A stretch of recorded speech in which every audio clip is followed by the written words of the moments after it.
I now request Her Excellency Ma'am Nagma M. Malik, Ambassador of India to Japan, to kindly come up on stage to light the ceremonial lamps, followed by her opening remarks.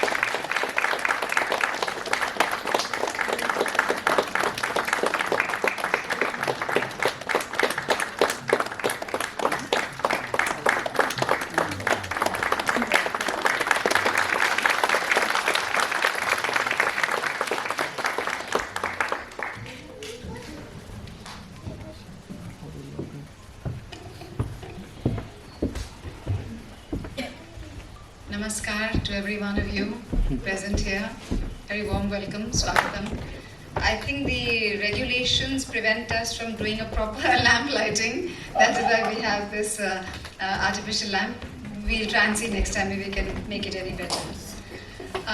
Welcome to all of you to celebrate Karnataka Rajyotsava, the Foundation Day of the state of Karnataka.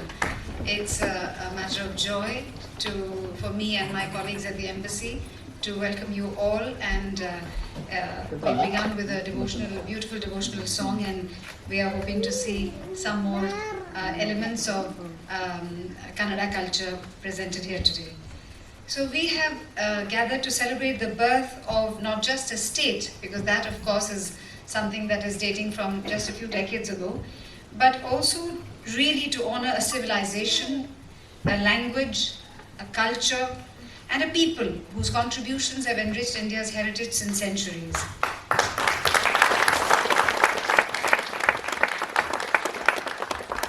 Karnataka is a land where ancient wisdom meets modern innovation, from the majestic ruins of Hampi to the serene hills of Coorg, from the classical melodies of Mysore to the technological dynamism of Bengaluru. Karnataka reflects the diversity, brilliance and resilience that define India. At the heart of Karnataka's identity, I think you will all agree with me, lies its language, Kannada, one of the world's oldest and most beautiful classical languages, with a literary tradition spanning many centuries. Today we offer our tribute to great icons such as Kuvempu, Purandaradasa, Kanakadasa, Vachanakaras like Basavanna, and countless poets, thinkers and reformers who have shaped Karnataka's intellectual landscape. And I think I should mention, for a lot of us who grew up in the 70s and 80s, probably the main Kannada song that most of us knew was Krishna Ni Begane Baro. That was the dance made famous by the famous Bala Saraswati. And so that was a famous Kannada song for all of us, for the rest of us in India. Karnataka's story is also a story of progress and harmony. As the home of India's innovation capital, Bengaluru. Indeed, Bengaluru's progress, dynamism, brilliance, it reflects, in a sense, of course it reflects the entrepreneurial and intellectual achievements of all of India, but certainly it is a product of Bengaluru. It is a product of Kannada leaders who've made this possible over the last few decades. The state has been a bridge between tradition and technology, culture and commerce, heritage and the future. Its contributions to information technology, aerospace, biotechnology, research and higher education have earned global respect. I should mention also here, when we mention higher education, the contribution of Manipal to the education landscape of India cannot be underestimated.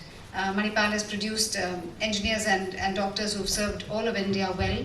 And along with mentioning the beautiful language of Kannada, I should also mention Tulu. I come from... My family traces its origin origins from Kasaragod, North Kerala, and Mangalore. I have many family members who live in Mangalore, and the people who speak Tulu are very proud of Tulu.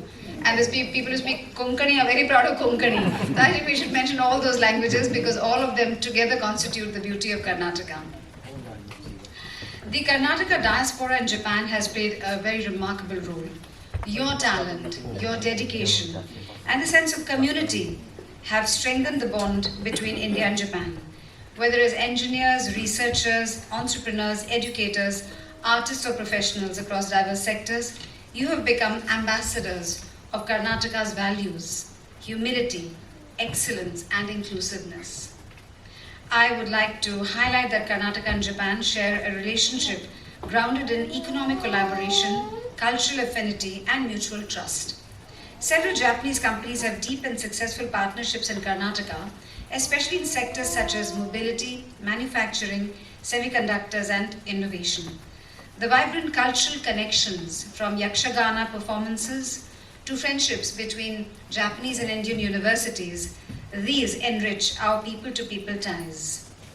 Karnataka Rajyotsava reminds us that India's strength lies in its unity in diversity. Let us remind ourselves that India is probably the world's most diverse country.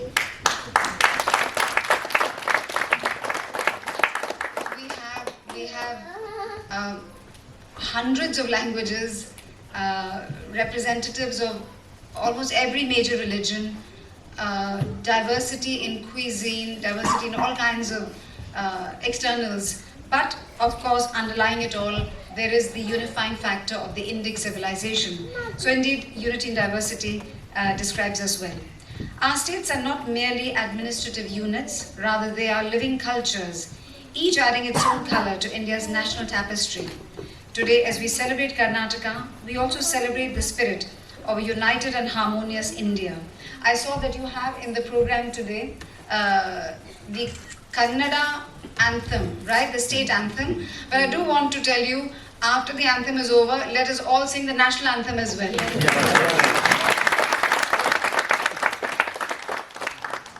So on this special day, dear friends, let us reaffirm our commitment to preserving and promoting the Kannada language, Karnataka's traditions, and the shared values that bind our community. I congratulate all the Kannadigas here in Japan on this festive occasion. May Karnataka continue to shine as a beacon of progress, culture, and innovation, and may the Kannadigas in Japan help to make the friendly ties between the people of India and the people of Japan grow ever stronger.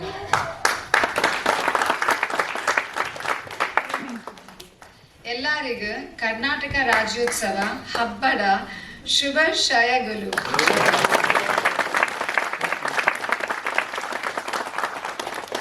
ಧನ್ಯವಾದ.